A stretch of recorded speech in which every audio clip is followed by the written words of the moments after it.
Hadirin sekalian, perkenalkan. Inilah menantu sejati saya yang akan memeriahkan pesta ulang tahun ke-70 saya, Bella kita. Suara Ibu Ratna yang bersemangat menggema memekakan telinga dari pengeras suara. Saat lampu sorot yang gemerlap menyoroti Bella, sang wanita simpanan, Anissa, menantu yang sesungguhnya, justru tersingkir ke sudut dapur sambil sibuk membersihkan panggangan sate untuk para tamu. Bahkan suaminya, Bima, memandangnya seolah Anissa adalah serangga menjijikkan, lalu mempersilakan Bella duduk di kursi kehormatan. Namun, mereka yang sedang tersenyum mabuk kemenangan itu sama sekali tidak tahu. Panggangan yang sedang dibersihkan Anissa, lantai yang mereka injak, sebenarnya milik siapa. Dan mereka juga tidak tahu arti dari selembar kertas yang terlipat lusuh di dalam saku celemek kotor Anissa. Jika kisah ini menyentuh hati Anda, mohon tekan tombol subscribe dan like, SSSTTT. Suara sate yang dibakar di atas arang menyayat telinga dengan tajam. Di tengah kepulan asap yang menyesakkan napas, Anissa terhuyung-huyung mengangkat panggangan arang yang berat. Hawa panas yang menjalar ke pergelangan tangannya membuatnya ingin menjerit, tetapi ia harus mengatupkan giginya dan menahannya. Jika ia sampai salah berteriak di sini, ia harus siap menahan rentetan omelan Ibu Ratna, mertuanya, sepanjang hari. Restoran sate Kencana Bima sudah seperti medan perang. Kebisingan dari para tamu yang datang untuk merayakan ulang tahun ke-70 Ibu Ratna sambil mengadu gelas minuman mereka. Teriakan dari sana-sini yang meminta tambahan sate. Semua suara itu bercampur aduk hingga kepala Anissa terasa mau pecah. "Woi, panggangan di sini gosong. Cepat ganti!" teriak seorang pria parubaya dengan wajah memerah karena mabuk, sambil memukul-mukul meja dengan garpunya. Anissa tergopoh-gopoh menunduk dan berlari ke arahnya. "Maaf, Pak. Akan segera saya gantikan." Poni rambutnya yang basah oleh keringat menusuk-nusuk matanya, dan celemeknya yang penuh noda minyak terasa berat bagai memikul beban 1 ton. Karena terburu-buru, saat hendak mengangkat panggangan panas itu dengan penjepit, kulit bagian dalam pergelangan tangannya tak sengaja menyentuh ujung panggangan yang membara. Ces! Bau daging terbakar tercium bersamaan dengan rasa sakit yang luar biasa. Tanpa sadar, Anissa nyaris menjatuhkan panggangan itu, tetapi ia berhasil menahannya di detik terakhir. Sambil memegangi pergelangan tangannya yang mulai melepuh, ia melihat sekeliling, tetapi tak ada seorang pun yang peduli. Semua orang sibuk memasukkan potongan sate ke dalam mulut mereka masing-masing, pemandangan yang sungguh memilukan. Saat itulah, terdengar suara tawa Bima, suaminya, dari arah kasir. Anissa menghampiri Bima sambil menutupi pergelangan tangannya yang sakit. "Mas Bima, tanganku kena bakar. Sakit sekali. Tolong ambilkan obat." Namun, Bima bahkan tidak menoleh ke arah Anissa. Pandangannya terpaku pada Bella yang berdiri di sampingnya. Sambil membersihkan debu di kerah baju Bella, sang wanita simpanan, Bima menjawab dengan nada jengkel. "Lagi sibuk, enggak lihat? Sana kompres pakai air dingin. Jangan cengeng deh. Bikin rusak suasana saja. Sungguh keterlaluan." Istrinya terluka bakar hingga kulitnya serasa mau terkelupas, sementara suaminya malah sibuk merapikan pakaian selingkuhannya. Tatapan mata Anissa mulai menajam, tapi belum sekarang. Waktunya belum tiba. Saat itu, Ibu Ratna muncul dari arah dapur. Mengenakan kebaya dan kain batik sutra yang mewah, Ibu Ratna langsung memukul punggung Anissa begitu melihatnya. Plak! Pukulan pedas itu serasa membakar punggungnya. "Gara-gara kamu, kebaya sutra mahalku ini hampir saja rusak. Bau asap sate begini, berani-beraninya kamu mendekatiku? Pergi sana, bikin sial saja." Ibu Ratna mengusapkan lengan kebayanya ke celemek kotor Anissa, lalu mendorongnya dengan jijik. Anissa terhuyung mundur. Air mata panas menggenang di pelupuknya karena merasa terhina. Tetapi ia menelannya kembali dengan menggigit bibir kuat-kuat. "Ibu, hari ini saya juga harus menyapa para tamu sebagai menantu kan?" "Menyapa? Kenapa kamu harus menyapa? Jangan kurang ajar, ya? Cepat kembali ke dapur cuci piring. Kalau orang sepertimu yang muncul, citra restoran kita bisa jatuh. Apa kamu nggak punya adat karena bukan dari keluarga terpandang? Direndahkan karena berasal dari keluarga miskin sudah menjadi makanan sehari-hari, tetapi Anissa tidak menyangka akan diperlakukan seperti ini bahkan di hari ulang tahun mertuanya.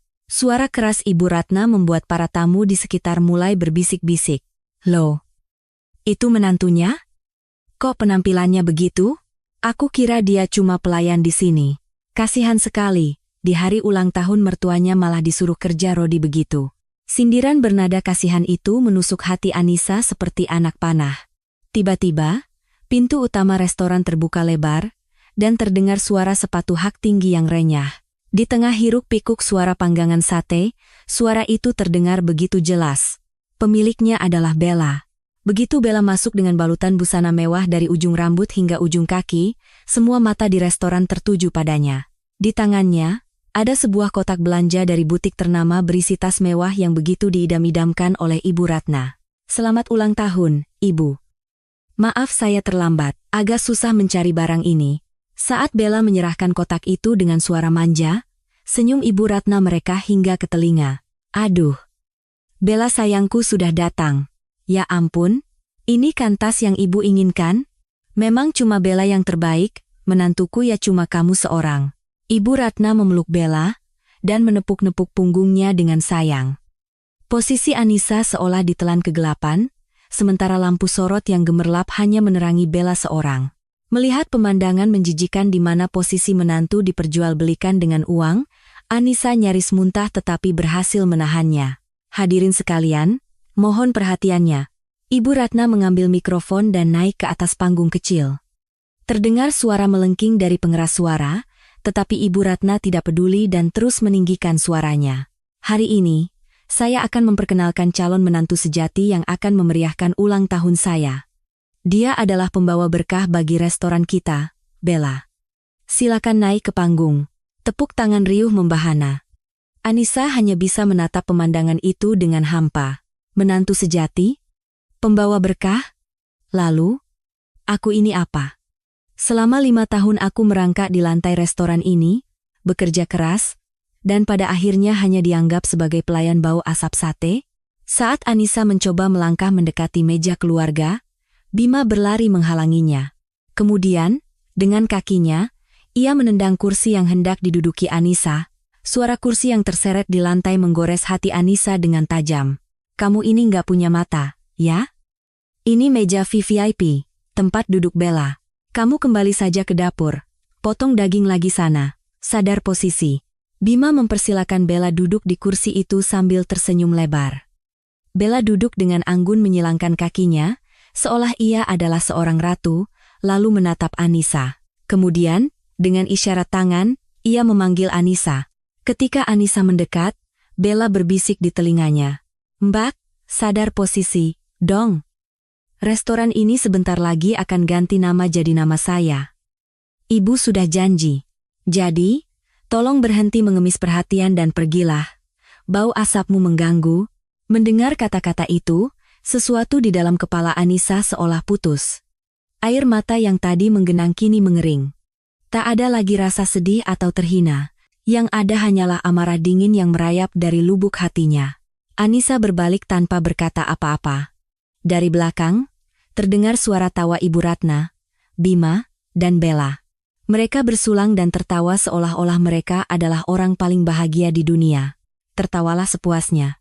Karena tawa itu akan berubah menjadi jeritan dalam sekejap. Tak, tak, tak. Suara kalkulator yang ditekan dengan lincah bergema di dalam restoran. Saat pesta mencapai puncaknya, Bella dengan sangat alami sudah duduk di dalam area kasir, di dekat brankas. Seolah itu adalah ruang pribadinya, ia dengan lihai membolak-balik buku catatan penjualan dan bertingkah seperti pemilik. Dengan riasan tebal dan pakaian mewah, penampilannya saat menekan kalkulator benar-benar seperti seorang bos. Ibu, omzet hari ini luar biasa. Lihat, semuanya dibayar tunai. Jari saya sampai pegal menghitung uang ini. Mendengar celotehan Bella, senyum Ibu Ratna semakin lebar. Omzet yang dibangun dengan darah dan keringat menantunya, Anissa, selama 5 tahun, kini dinikmati oleh seorang wanita simpanan yang hanya menumpang nama. Sungguh pemandangan yang ironis. Anissa selesai membereskan dapur dan hendak pulang setelah berganti pakaian. Penampilannya sangat sederhana, hanya kaos yang berbau keringat ditutupi kardigan usang. Saat ia hendak melewati kasir, Bella memanggilnya. Mbak, tunggu sebentar. Bella mengeluarkan selembar uang 100.000 rupiah dari brankas, lalu melemparkannya ke lantai di dekat kaki Anissa. Bukan diberikan dari tangan ke tangan, tetapi dilempar seolah memberi koin pada pengemis. Kemudian, tanpa membungkuk, ia menyentuh uang itu dengan ujung sepatunya yang mengkilap. Mbak, terima kasih sudah kerja keras hari ini. Ini tip dari Mas Bima, katanya. Bau badanmu tidak enak, jadi pergilah ke salon atau spa. Lihatlah betapa kurang ajarnya wanita itu. Memberi tip? Setelah merebut suami orang, ia memberi tip pada istri sahnya, dan dengan cara melemparkannya ke lantai. Saat itu, Bima yang berada di sampingnya ikut menimpali sambil memijat bahu Bella. Matanya menatap Anissa dengan pandangan jijik, seolah menikmati penghinaan yang diterima istrinya. Bilang terima kasih pada Bella. Cuma dia yang masih peduli padamu yang tidak berguna ini. Cepat ambil. Uang segitu sudah lebih dari cukup untuk upah kerjamu sehari. Ya Tuhan, pantaskah seorang suami berkata seperti itu? Kepada istri yang telah hidup bersamanya selama 5 tahun? Ia menyebutnya tidak berguna? Siapa sebenarnya yang selama ini mengerjakan semua pekerjaan kasar di restoran? Tangan Anissa yang terkepal bergetar hebat. Rasanya ia ingin menyiramkan kuah sate panas ke wajah mereka, tetapi Anissa menahannya. Ia tidak mengambil uang 100.000 yang tergeletak di lantai. Sebaliknya, ia melangkah maju dan menginjak uang kertas itu dengan hak sepatunya. Terdengar suara kertas yang remuk di bawah sepatunya. Anissa menatap Bella dengan dingin dan berkata, simpan saja uang itu, nanti pakai untuk biaya rumah sakitmu. Kamu akan sangat membutuhkannya. Wajah Bella menegang mendengar ucapan dingin Anissa. Namun, yang lebih keterlaluan adalah Ibu Ratna. Dengan napas terengah-engah, Ibu Ratna menghampiri mereka, mengeluarkan segepok kunci dari sakunya, dan meletakkannya di tangan Bella. Suara denting kunci logam terdengar sangat keras. Itu adalah kunci brankas, kunci gudang, semua kunci yang melambangkan kekuasaan penuh atas restoran. Di depan mata Anissa, ia sengaja menyerahkan kekuasaan itu. Sekarang, nyonya di restoran ini adalah Bella. Anissa, kamu besok subuh datang dan bersihkan panggangan saja. Minta Bella untuk membukakan pintu. Mengerti? Ini adalah deklarasi bahwa ia tidak lagi menganggap Anissa sebagai menantunya. Bima bahkan lebih parah. Ia berteriak dengan suara keras agar didengar oleh 200 tamu. Sudah gila, ya? Hei, kamu. Cepat kemasi barang-barangmu dan pergi dari sini. Kita cerai, jangan harap dapat uang pesangon sepeser pun. Aku muak melihat wajahmu, cepat enyah, terdengar bisik-bisik dari para tamu. Wah, dia diusir. Kasihan, tidak dapat pesangon, tetapi Anissa tidak menjawab. Tidak ada gunanya lagi berbicara dengan manusia-manusia seperti mereka. Brak. Pintu restoran ditutup, meredam semua kebisingan di dalam. Di luar, kegelapan malam sudah pekat. Anissa menarik napas dalam-dalam dan berjalan menuju tempat parkir. Di dalam kegelapan, sebuah sedan hitam mewah menunggu dengan lampu hazard berkedip. Itu adalah mobil yang dikirim oleh ayahnya, Bapak Wijoyo. Begitu Anissa masuk ke dalam mobil, seorang sekretaris langsung membungkuk hormat 90 derajat. Nyonya Direktur, Anda sudah bekerja keras. Mobil itu terasa nyaman dan tenang. Anissa melepaskan pakaiannya yang usang dan berbau asap, lalu mengenakan setelan jas mewah yang telah disiapkan. Sambil membersihkan luka bakar di pergelangan tangannya dengan handuk dingin yang diberikan oleh sekretaris, Anissa menatap matanya sendiri di kaca spion. Tatapan itu bukan lagi tatapan seorang menantu yang lemah dan penurut. Anissa menyalakan tablet. Di layar, rekaman CCTV dari dalam restoran yang baru saja ia tinggalkan diputar secara real time. Terlihat jelas Bima dan Bella saling berpelukan dan tertawa terbahak-bahak. Buktinya lebih dari cukup. Ajukan gugatan cerai dengan tuntutan ganti rugi maksimal. Buat mereka bangkrut sampai ke tulang-tulangnya. Suara Anissa sedingin es. Kemudian, ia mengeluarkan sebuah amplop dari tasnya. Isinya adalah surat perjanjian sewa asli. Di kolom penyewa, tertulis nama, Bima. Dan di kolom pemilik, tertera nama, Anissa Wijoyo.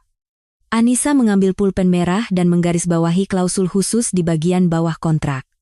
Suara pulpen di atas kertas terdengar seperti gesekan pisau. Pasal 10, Apabila terjadi pelanggaran terhadap norma kesusilaan atau ditemukan tindakan ilegal, pihak pemilik berhak untuk mengakhiri kontrak secara sepihak dan seketika.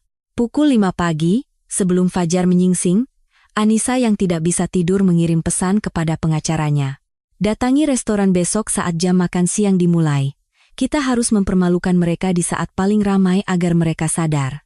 Saat menekan tombol kirim, senyum dingin tersungging di bibir Anissa. Keesokan paginya, keluarga mertuanya yang tidak tahu apa-apa tiba di depan restoran sambil bersenandung.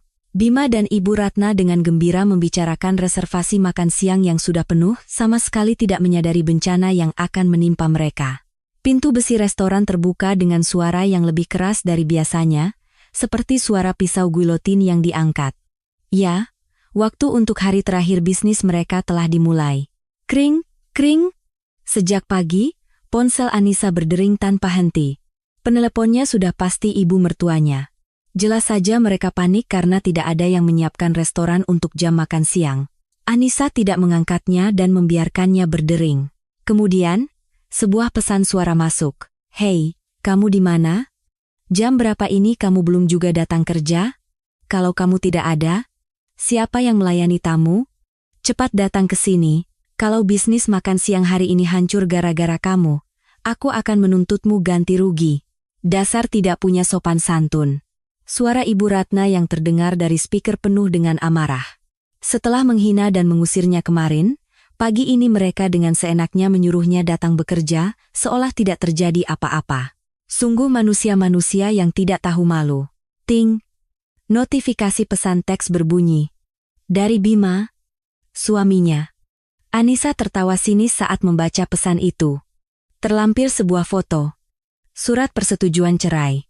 Isinya lebih keterlaluan, pesangon nol, tidak ada pembagian harta, dan surat pernyataan melepaskan semua hak. Diikuti dengan pesan ancaman. Selagi aku masih bicara baik-baik, cepat datang dan tanda tangani. Kalau tidak, aku akan datang ke rumah orang tuamu dan membuat keributan. Kamu mau lihat ayahmu yang sudah tua itu pingsan? Kamu datang tanpa membawa apa-apa, jadi pergilah juga tanpa membawa apa-apa. Itu baru sopan. Sungguh tidak bisa berkata-kata. Mengancam dengan membawa-bawa orang tuanya, selama 5 tahun, Bima tidak pernah sekalipun bersikap baik sebagai menantu, dan sekarang ia berpura-pura mengkhawatirkan kesehatan mertuanya hanya untuk dijadikan alat ancaman. Anissa tidak punya alasan lagi untuk bersabar. Dengan anggun, ia meletakkan cangkir kopinya. Dari jendela suite hotelnya, pemandangan kota Jakarta terhampar luas. Pemandangan yang sangat berbeda dari restoran pengap tempat ia terkurung selama 5 tahun. Anissa menekan lama nama Bima di layar ponselnya, lalu tanpa ragu menekan tombol blokir. Mulai sekarang, ia tidak akan pernah lagi mendengar suara mereka, kecuali putusan yang dibacakan oleh hakim di pengadilan. Anissa berdiri di depan cermin besar. Setelan jas hitam mewah yang pas di badan, rambut yang diikat rapi, dan kacamata hitam yang dingin di wajahnya. Seperti baju zirah seorang jenderal yang akan pergi berperang, penampilannya tampak begitu gagah. "Ayo kita pergi. Membersihkan gedungku." Anissa bergumam pelan sambil melangkah keluar dari kamar. Di lobi hotel, pasukan pendukungnya sudah tiba. 3 pengacara veteran dari salah satu firma hukum terbesar di Indonesia dan 5 pengawal berbadan tegap. Begitu melihat Anissa, mereka serempak membungkuk hormat. "Ibu Direktur." Semua sudah siap. Aura mereka begitu mengintimidasi hingga orang-orang di lobi berbisik-bisik dan menoleh, diiringi oleh mereka. Anissa masuk ke dalam sedan hitam. Sekarang, pertunjukan akan dimulai. Saat jam makan siang, restoran sate Kencana Bima di Kelapa Gading penuh sesak oleh pengunjung. Asap sate mengepul dari berbagai sudut, dan bel pesanan berbunyi tanpa henti. Karena terkenal sebagai tempat makan enak, antrean bahkan mengular hingga keluar restoran. Di kasir, Ibu Ratna duduk menghitung uang, sementara di sampingnya Bella berdiri, bermain peran sebagai nyonya besar. "Ibu, meja nomor 3 itu pelanggan tetap. Boleh aku beri minuman gratis?" "Aduh, menantuku sudah pintar jadi bos." "Ya, lakukan saja sesukamu. Apapun yang Bella mau, lakukan saja." Ibu Ratna menepuk pantat Bella sambil tertawa. Mereka pikir restoran bisa berjalan lancar tanpa Anissa, dengan hanya mempekerjakan beberapa pegawai paruh waktu. Tanpa Anissa, mereka tampak lebih bahagia. Saat itulah, BRAK. Pintu utama restoran terbuka dengan keras seolah akan hancur. Kebisingan di dalam restoran seketika hening. Para tamu yang sedang makan dan para pelayan yang sedang melayani, semuanya ternganga menatap ke arah pintu. Sekelompok pria berbadan tegap dengan setelan hitam masuk ke dalam restoran. Wajah mereka tampak sangar. Kepala tim keamanan berdiri di tengah restoran dan berteriak dengan suara menggelegar. Mulai sekarang, restoran ini tutup. Semuanya silakan keluar. Tagihan tidak perlu dibayar. Cepat keluar. Para tamu mulai ricuh. Ada apa ini? Disuruh keluar saat sedang makan? Preman? Ya? Tidak perlu bayar? Ayo kita pergi saja. Para tamu yang ketakutan mulai meninggalkan tempat duduk mereka satu persatu. Bima, yang sedang memotong daging di dapur, keluar sambil membawa pisau daging. Siapa kalian? Apa yang kalian lakukan di tempat usaha orang? Saya akan panggil polisi karena mengganggu bisnis. Cepat pergi. Bima mengacung-acungkan pisaunya dan berteriak, tetapi para pengawal tidak bergeming. Mereka malah menyeringai dan membuka jalan di antara mereka. Di celah itu, terdengar suara sepatu hak tinggi yang tajam memecah keheningan. Seorang wanita perlahan berjalan masuk ke dalam restoran yang penuh asap. Langkahnya begitu percaya diri seolah ada cahaya yang mengikutinya. Itu adalah Anissa, tapi bukan lagi Anissa si pelayan restoran yang kumal kemarin. Dia adalah seorang pemilik gedung yang angkuh, mengenakan setelan mewah dan kacamata hitam. Bima tidak percaya dengan apa yang dilihatnya. Itu Anissa? Tidak mungkin. Mana mungkin wanita itu memakai pakaian seperti itu? Namun, semakin dekat, wajah yang familiar itu semakin jelas. Anissa berhenti tepat di depan Bima. Lalu, ia perlahan melepas kacamata hitamnya. Tatapan dinginnya menembus mata Bima. Mulut Bima ternganga. Anissa? Anissa tersenyum tipis, senyum yang dingin. Sayang sekali, ya, semua tamu sudah diusir. Padahal kalian tidak akan bisa berbisnis lagi. Satu kalimatnya bagaikan vonis mati. Sebuah amplop coklat tebal dilemparkan dan mendarat di dada Bima. Amplop itu dilemparkan oleh pengacara yang berdiri di belakang Anissa. Amplop itu terbuka, dan kertas-kertas putih berhamburan di lantai. Bima dengan bingung memungut selembar kertas yang jatuh. Tulisan tebal di bagian paling atas menarik perhatiannya. Surat pemberitahuan, penghentian sewa badan usaha. Dan di bawahnya, ada dokumen lain. Surat perintah pembongkaran bangunan ilegal. Bima tertawa hampa. Dia sama sekali tidak mengerti situasinya. Hah? Penghentian sewa? Omong kosong apa ini?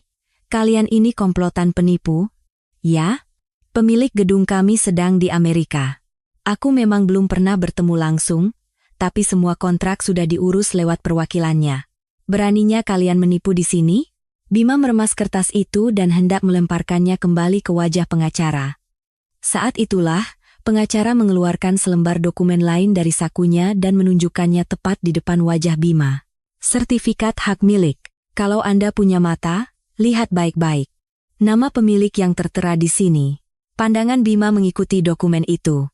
Pemilik, Anissa Wijoyo.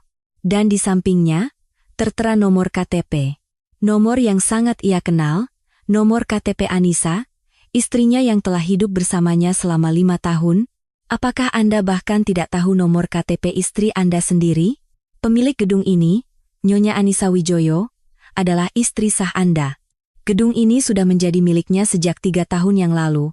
Kata-kata pengacara itu menggema di seluruh restoran.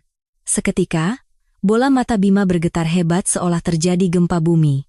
Mulutnya komat-kamit, tetapi tidak ada suara yang keluar. Pikirannya menjadi kosong.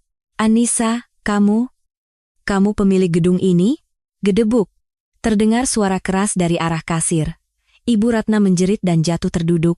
Sambil gemetar, Ibu Ratna mencoba bangkit dengan berpegangan pada meja kasir. Tetapi kakinya lemas dan ia kembali terduduk. Anissa? Menantuku Anissa? Dia pemilik gedung? Tidak mungkin. Dia kan yatim piatu. Pengemis yang tidak punya uang sepeser pun. Ibu Ratna menampar pipinya sendiri, seolah tidak percaya. Ia berharap ini semua hanya mimpi. Menantu yang selama 5 tahun ia perlakukan seperti pembantu, yang kemarin ia usir seperti anjing di pesta ulang tahunnya, ternyata adalah pemilik gedung yang memegang nasib mereka. Ini pasti mimpi buruk. Di sampingnya, wajah Bella, sang wanita simpanan, berubah pucat pasi. Bella memandangi pakaian mewah yang dikenakan Anissa dan para pengacara yang berbaris di belakangnya. Itu bukan barang palsu. Itu adalah aura seorang konglomerat sejati. Bella yang ketakutan mengguncang-guncang lengan Bima. "Mas, ini beneran? Katamu ini restoranmu? Katamu kamu anak pemilik gedung? Makanya kamu bisa sesumbar sama aku. Tapi ini apa? Ternyata kita ini cuma penyewa?" Suara Bella terdengar melengking. Dia pikir telah merebut posisi menantu pemilik gedung. Tetapi ternyata ia masuk ke kandang macan dengan sukarela. Anissa tersenyum sinis melihat tingkah mereka. Kemudian, ia perlahan melihat sekeliling restoran dan memberikan pengumuman dingin. "Kosongkan tempat ini paling lambat akhir bulan. Kalau terlambat 1 hari saja, akan ada penggusuran paksa. Dan teras ilegal yang kalian bangun di belakang restoran, bongkar semuanya. Kalau tidak dikembalikan seperti semula, uang jaminan sewa kalian akan aku potong habis. Jangan harap bisa dapat kembali serupiah pun." Suara Anissa tidak menunjukkan belas kasihan sedikit pun. Bima yang akhirnya sadar, berlari menghampiri Anissa. Sifat arogannya yang tadi mengancam akan menceraikannya sudah hilang, digantikan dengan wajah memelas. "Sayang? Anissa? Apa yang sebenarnya terjadi? Ini prank, kan? Tolong lihat aku. Kita ini suami istri. Kenapa harus begini? Kita bicarakan baik-baik, ya?" Bima mengulurkan tangannya hendak memegang lengan Anissa. Plak. Pengawal di sampingnya dengan kasar menepis tangan Bima. Pukulan itu begitu keras hingga rasanya tulang Bima mau patah. Bima menjerit kesakitan sambil memegangi pergelangan tangannya. "Jangan sentuh klien kami. Dilarang mendekat." Mendengar peringatan tajam dari pengawal, Bima tidak berani mendekat lagi dan mundur beberapa langkah. Anissa menatapnya dengan pandangan jijik, penuh penghinaan. "Suami istri? Siapa yang suami istri? Hubungan kita sekarang adalah antara kreditur dan debitur. Dan antara pemilik gedung dengan penyewa yang bermasalah." Anissa berbalik tanpa ragu. Suara sepatu hak tingginya menjauh. "Kalau ada yang ingin dibicarakan lagi, sampaikan pada pengacaraku, aku sibuk." "Oh, dan kalian?" Anissa berhenti di depan pintu, hanya menolehkan kepalanya untuk mengucapkan kalimat terakhir. "Jangan mengepulkan asap sate di gedungku. Aku muak." Setelah Anissa dan para pengacaranya pergi seperti air bah, di dalam restoran yang kosong, Bima, Ibu Ratna, dan Bella hanya bisa saling memandang dengan bingung dan putus asa. Tak ada kata yang bisa terucap. Mereka hanya berdiri termangu. SSSTT. Hanya suara sate yang hangus di atas panggangan yang terlupakan yang memenuhi restoran. Seperti hati mereka yang telah hangus terbakar. Sementara itu, tatapan mata Bella yang ditinggal sendirian di restoran berubah. Saat Bima dan Ibu Ratna pergi ke kantor kelurahan, Bella dengan cepat membuka brankas di kasir. Hidup Mas Bima sudah tamat. Bukan anak pemilik gedung, tapi anak orang yang punya utang. Aku tidak mau ikut mati. Bella menyapu bersih semua uang tunai dan cek di dalam brankas ke dalam tas mewahnya. Cinta? Di hadapan uang, cinta itu lebih tak berharga dari selembar tisu bekas. Saat itu, koki dan para pelayan melepas celemek mereka dan mengerumuni kasir. "Mbak, bosnya kemana? Bilang sama bos, kami semua mau berhenti. Kenapa tiba-tiba begini? Restoran ini mau bangkrut, masa kami harus tetap di sini? Bilang sama bos untuk bayar gaji kami bulan ini sekarang juga. Kalau tidak, kami akan lapor ke Dinas Tenaga Kerja." Sialan. Para pegawai itu mengumpat sambil meninggalkan restoran. Hanya keheningan yang tersisa di restoran yang kosong. Bima yang kembali dari kantor kelurahan, dengan panik menelepon Anissa. "Anissa, sayang, tolong angkat teleponnya. Aku salah. Ada salah paham." Namun, yang terdengar dari seberang hanyalah suara mesin yang dingin, "Nomor yang Anda tuju sedang tidak dapat menerima panggilan." Pesan WhatsApp yang dikirimnya pun tidak pernah dibaca. Bima menjambak rambutnya dengan frustrasi. Kring. Telepon restoran berdering. Bima berharap itu Anissa dan segera mengangkatnya. "Halo, Anissa." "Bukan, kami dari pihak bank."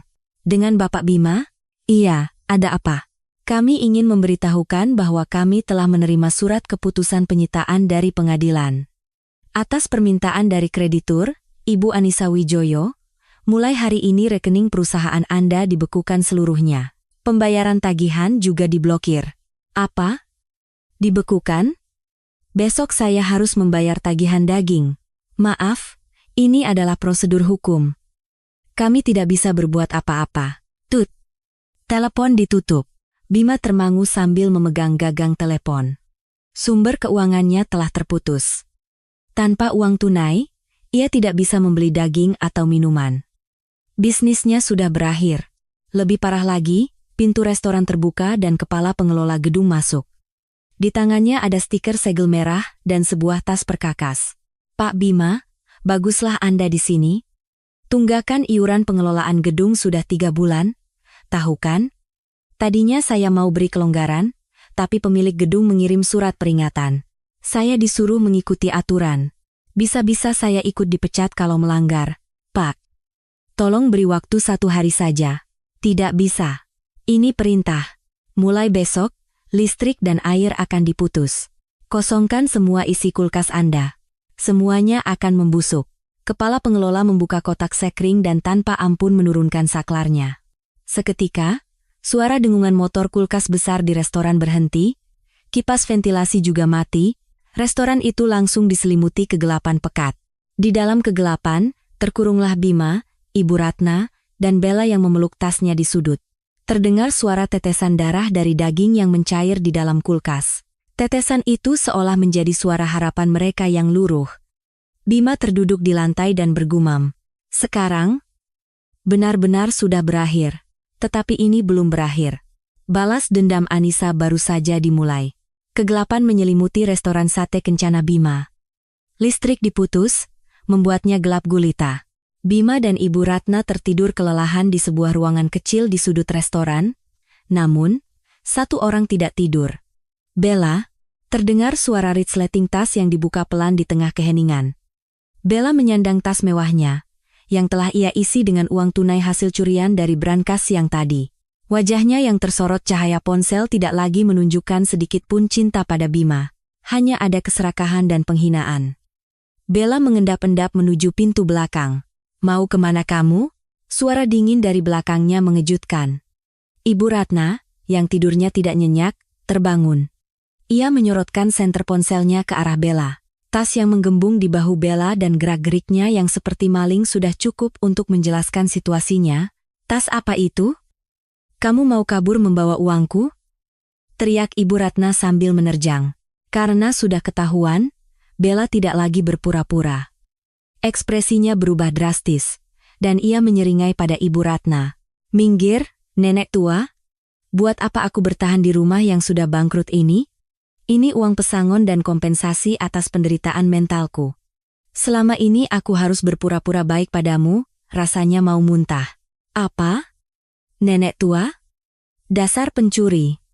Ibu Ratna menjambak rambut panjang Bella. Aduh, lepaskan. Tua bangka tapi tenaganya kuat juga. Bruk. Kedua wanita itu berguling-guling di lantai, saling serang.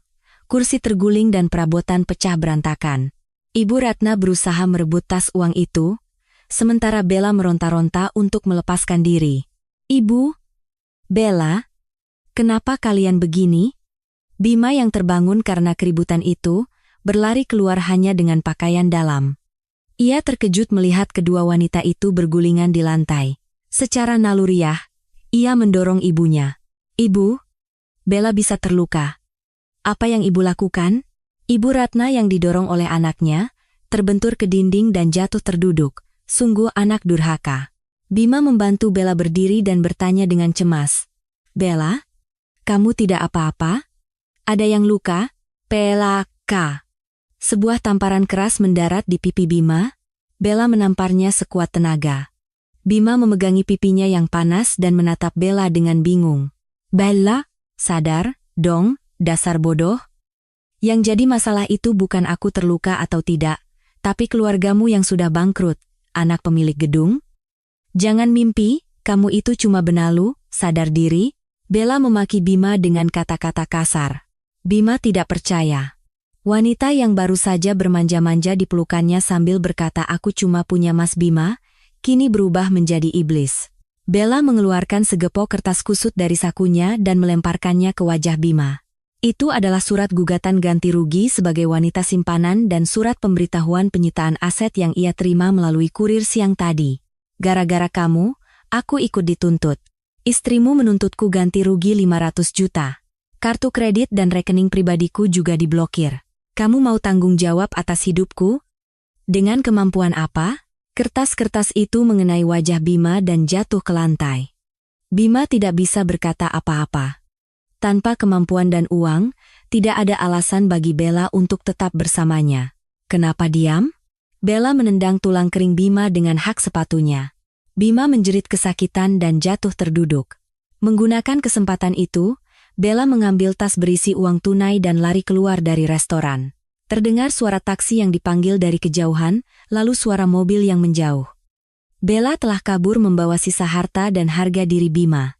Di dalam restoran, hanya keheningan yang tersisa. Brankas yang kosong, ruangan yang berantakan, Ibu Ratna dengan rambut acak-acakan, dan Bima yang termangu setelah ditampar. Ibu Ratna memukul-mukul lantai, dan mulai meratap. Ya Tuhan, uangku, menantuku, semuanya hilang. Aku sudah gila. Mataku buta, menendang pergi keberuntungan yang datang, dan malah memelihara ular berbisa itu. Ya Tuhan, ratapan Ibu Ratna bergema hampa di dalam kegelapan. Bima berlutut, tidak sanggup mengangkat kepalanya. Penyesalan datang terlambat di malam yang tidak bisa diubah lagi. Pada saat yang sama, di dalam sedan hitam yang diparkir di seberang jalan, Anissa menyaksikan semua kekacauan itu melalui layar tabletnya. Dengan mode kamera inframerah, kebusukan mereka terlihat jelas bahkan dalam kegelapan. Bagus sekali mereka saling bertengkar. Seharusnya aku beli popcorn tadi. Anissa menuangkan anggur merah ke dalam gelasnya. Senyum dingin tersungging di bibirnya. Ia menyesap anggur sambil menikmati pemandangan Ibu Ratna yang meratap di layar. Dibandingkan dengan air mata yang telah ia tumpahkan selama 5 tahun, ini hanyalah sebuah trailer. 3 hari kemudian, di pagi hari, restoran sate Kencana Bima tampak seperti medan perang. Suara mesin alat berat menggelegar memenuhi gang. 2 ekskavator kuning raksasa mengangkat capit besinya ke arah restoran, dan sekitar 10 pekerja pembongkaran berwajah sangar menunggu dengan palu godam dan linggis. Mulai bekerja. Cepat ratakan sebelum ada keluhan warga. Atas perintah mandor, para pekerja mulai bergerak serempak. Target mereka adalah teras outdoor di belakang restoran. Area yang dibangun secara ilegal oleh Bima, dengan biaya puluhan juta rupiah dan disebutnya sebagai ikon restoran mereka. Ruang yang menjadi sumber pendapatan besar itu, hari ini berada di ambang eksekusi. Jangan dihancurkan. Bima berlari keluar tanpa alas kaki dan memeluk tiang teras. Dalam beberapa hari, janggutnya tumbuh lebat, membuatnya tampak sangat menyedihkan. Ini dibangun dengan darah dan keringatku, kalian tidak boleh menghancurkannya. Langkahi dulu mayatku. Bima berteriak dan menghalangi ekskavator. Namun, mandor itu tidak bergeming. Ia mendekat, mencengkeram kerah baju Bima, dan menyeretnya. Bapak ini tidak mengerti situasi, ya? Ini dilakukan di bawah pengawasan juru sita pengadilan. Mau masuk penjara karena menghalangi tugas negara? Minggir. Bima dilempar ke tanah tanpa perlawanan. Atas isyarat mandor, operator ekskavator menarik tuas. Krak. Capit raksasa itu menghantam atap teras, membuat dek kayu pecah berderak. Tiang-tiang yang dulu dibanggakan Bima patah tak berdaya. Restoranku, terasku. Bima memukul-mukul tanah dan berteriak putus asa. Tetapi suaranya tenggelam oleh deru mesin alat berat. Pecahan kayu dari proses pembongkaran menghantam kaca jendela restoran. Kaca itu pecah berkeping-keping. Melalui jendela yang bolong, interior restoran yang berantakan terlihat jelas. Tempat yang dulu ramai oleh pengunjung, kini tak lebih dari sebuah reruntuhan. Seorang petugas dari Dinas Tata Kota berjas menghampiri Ibu Ratna dan menyerahkan selembar kertas. Dengan Ibu Ratna, ini surat denda dan sanksi atas pembangunan ilegal. Apa? Totalnya 300 juta rupiah. Jika tidak dibayar minggu ini, rumah yang Anda tinggali akan kami sita. Silakan tanda tangan di sini. Melihat angka 300 juta di surat itu, mata Ibu Ratna terbelalak. Restorannya akan hilang, dan sekarang ia malah menanggung utang 300 juta. Tolong. Saya bisa mati. Pemilik gedung ini mau membunuh orang. Ibu Ratna memegangi lehernya dan pingsan. Ia berguling-guling di tanah sambil menangis dan mengeluarkan busa dari mulutnya, tetapi tidak ada yang mengasihaninya. Sebaliknya, para tetangga mulai berkerumun dan menonton. Rasakan. Setelah mengusir menantunya, sekarang kena batunya, kena karma. Katanya dia bangkrut karena melawan pemilik gedung. Memang harus tahu diri. Pantas saja usahanya ilegal.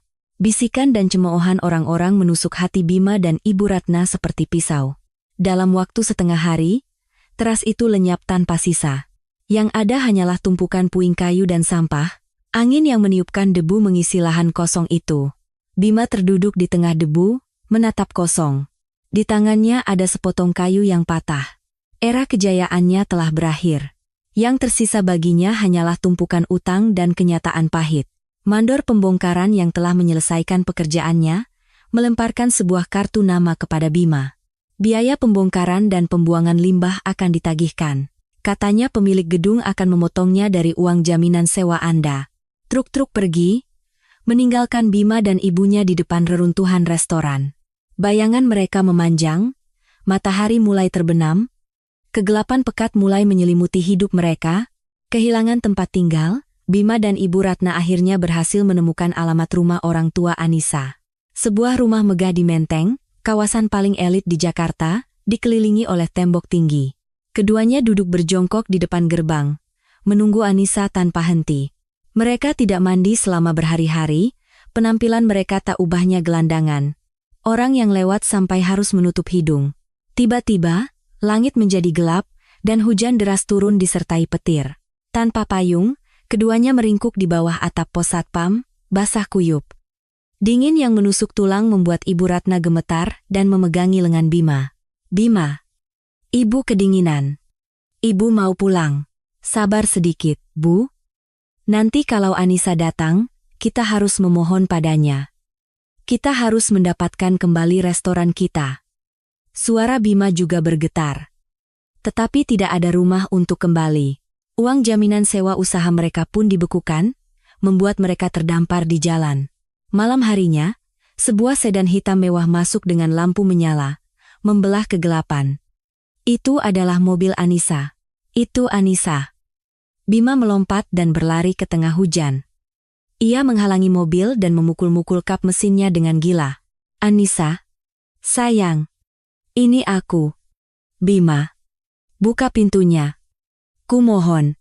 Sopir yang terkejut menginjak rem mendadak. Saat sopir hendak turun untuk mengusir Bima, Anissa memberi isyarat dari kursi belakang. Kaca mobil turun setengah, memperlihatkan wajah Anissa yang tanpa ekspresi. Dari dalam mobil yang hangat dan nyaman, ia menatap dingin kedua orang yang basah kuyup seperti tikus got. Ibu Ratna berlutut di genangan air hujan.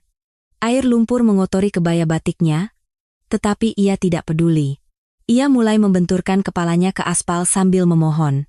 Nak Anissa, Ibu berdosa besar. Ibu sudah gila. Otakku sudah tidak waras. Tolong, selamatkan restoran kami. Ibu akan menjadi pembantumu seumur hidup. Ibu akan melakukan apapun yang kamu suruh. Memasak, mencuci, semuanya akan Ibu lakukan. Tangisan Ibu Ratna terdengar pilu di tengah derasnya hujan. Mertua yang dulu begitu angkuh, kini bersujud di kaki menantunya. Namun, reaksi Anissa sangat dingin.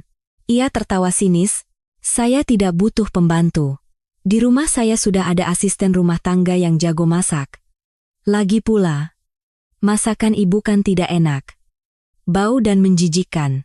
Kata-kata pedas Anissa membuat Ibu Ratna terdiam. Kali ini, Bima yang berlutut dan memohon. Sayang, beri aku satu kesempatan lagi. Kita pernah saling mencintai. Kita bahagia selama 5 tahun. Aku akan memperbaiki semuanya. Aku sudah putus dengan Bella. Aku bersumpah. Cinta? Jangan bercanda. Anissa menatap Bima dengan jijik. Katanya kamu mau beli mobil mewah dengan Bella? Menyenangkan? Ya, berperan sebagai anak pemilik gedung? Sana minta Bella yang belikan. Kenapa mengemis padaku? Dasar pengecut. Anissa, kumohon. Sekali lagi aku melihatmu, aku akan melaporkanmu ke polisi atas tuduhan penguntitan. Oh, dan besok kita bertemu di pengadilan. Siapkan uang tunai 500 juta untuk ganti rugi. Kalau tidak punya, bayar saja dengan badanmu di penjara. Anissa dengan dingin menutup kembali jendela mobilnya. Melalui celah jendela yang tertutup, terdengar jeritan Bima dan Ibu Ratna, tetapi Anissa tidak bergeming. Ia lalu memberi instruksi ke pos keamanan melalui interkom. Ada gelandangan di depan gerbang membuat keributan. Tolong usir mereka, laporkan juga ke polisi atas tuduhan penerobosan. Gerbang besi yang berat tertutup, dan mobil Anissa menghilang ke dalam kompleks rumah. Di depan gerbang yang tertutup rapat, Bima dan Ibu Ratna terduduk, basah oleh air hujan dan air mata. Ratapan mereka ditelan oleh derasnya hujan, tidak terdengar oleh siapapun. Seolah langit pun telah meninggalkan mereka, hujan tidak berhenti sepanjang malam.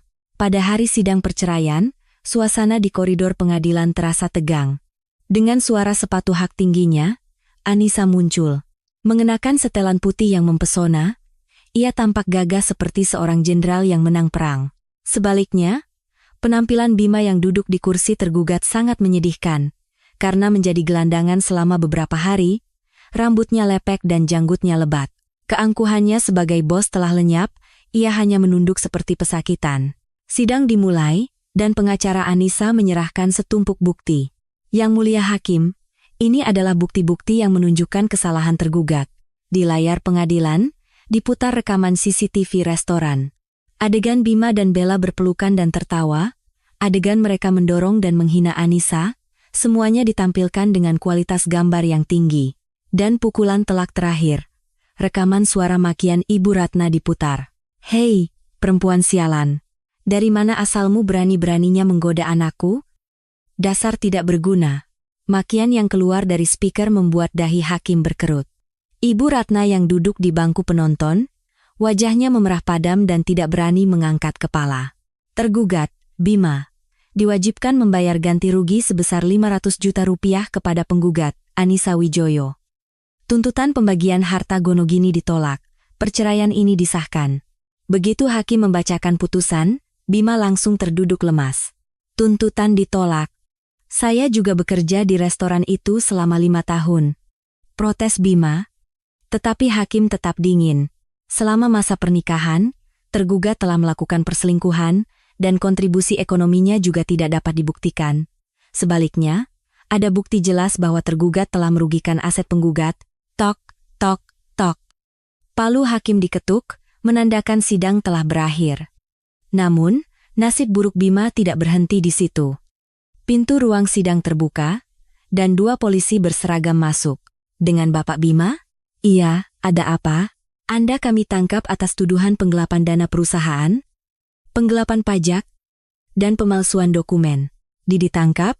Apa salah saya? Anda telah menggelapkan omzet perusahaan sebesar 5 miliar dan menghindari pajak, kan? Dan Anda juga ketahuan mencoba mengajukan pinjaman dengan memalsukan nama istri Anda. Semua buktinya sudah ada. Mari kita bicarakan di kantor polisi. Borgol dingin dipasangkan di pergelangan tangan Bima. Wajahnya pucat pasi dan ia meronta-ronta. Tidak, ini salah paham. Ibu, panggil pengacara. Aku tidak mau masuk penjara. Ibu Ratna yang duduk di bangku penonton menjerit melihatnya. Anakku, jangan bawa anakku. Apa salah anakku?